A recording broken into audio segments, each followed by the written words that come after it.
Hello, everybody, and welcome back to week 2 of the UFL season. This time we're doing predictions after a pretty entertaining week 1. We have a new slate of games for week 2. Before I dive right into it, I want to quickly see if you're new, subscribe, it's greatly appreciated. Leave a like and comment down below your predictions as well for week 2. Now let's get right into it. We kick off UFL Week 2 with a USFL Conference Championship rematch as the Birmingham Stallions make the trip to play the Michigan Panthers. The Stallions looking to bounce back after a very tough offensive line showing last week, giving up 8 sacks in the losing effort against DC. And that was a very tough game because of the offensive line. And they're not really going up against an easier front seven in this one. Breland Speaks is on the other side for this Michigan defense, and is a defense that played really well against Memphis last week. Meanwhile, Birmingham's defense last week also played really well and definitely did their job in the game against DC. They're going against a Michigan offense that struggled a bit against Memphis last week and has room for improvement and looking to bounce back in their own right, even despite the win they had. I do have Birmingham winning this game in parts because I feel like that Skip Holtz and Alex Magoo is going to figure out the issues of the offense last week, and this defense is still a really fantastic defensive unit.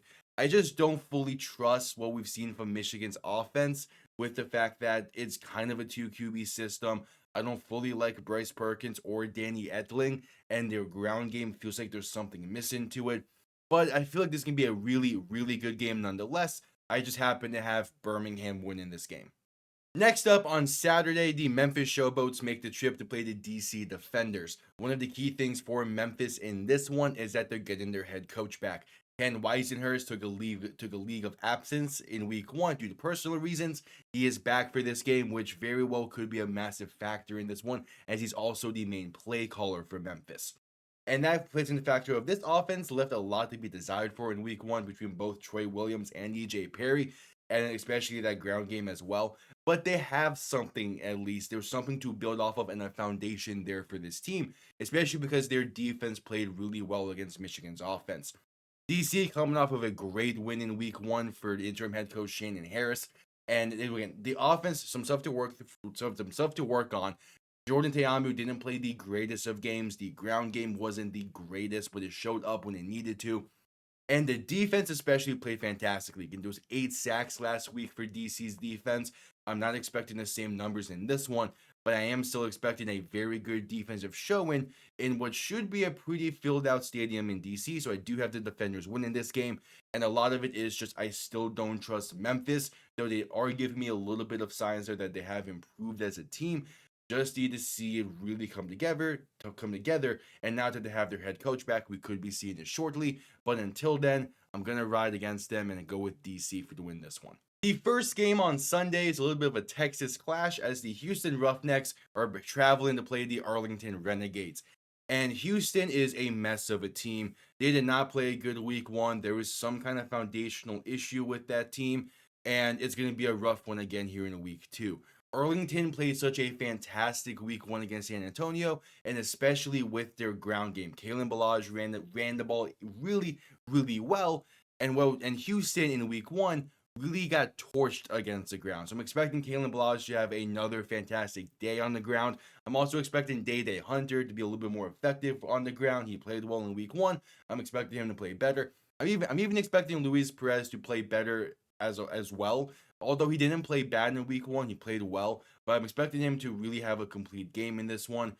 Houston's offense had something against St. Louis, maybe early on in this one they might show something if they start Nolan Henderson, but it's not going to be enough in the long run. I do have Arlington winning this game. I have them winning this game very soundingly, and it's going to be a great game for Arlington to showcase that we are not the same Arlington team as last year. We're actually able to play competent football throughout the entire season, as that was one of their issues last year as a team due to a lot of the blown leads. That ain't going to be the case this year, ain't going to be the case this week. I have Arlington winning this game. And to round out week 2, an XFL Conference Championship rematch as the San Antonio Brahmas head into the Dome in America Center to play the St. Louis Battlehawks.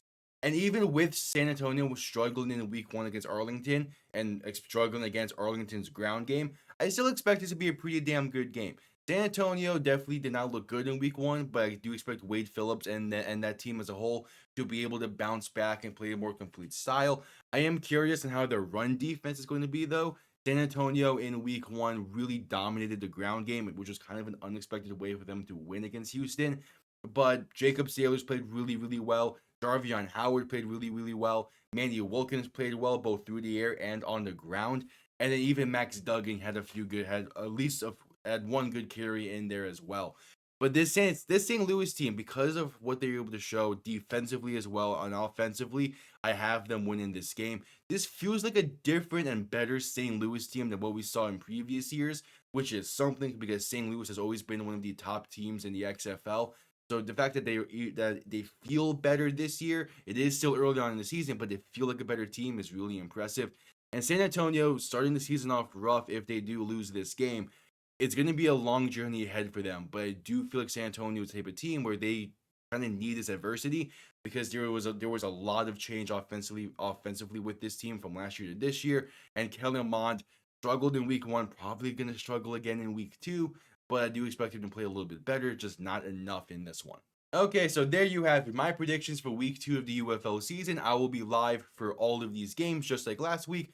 So stop by, it would be greatly appreciated, and I'll see you all next time. Have yourselves a damn good one. Peace.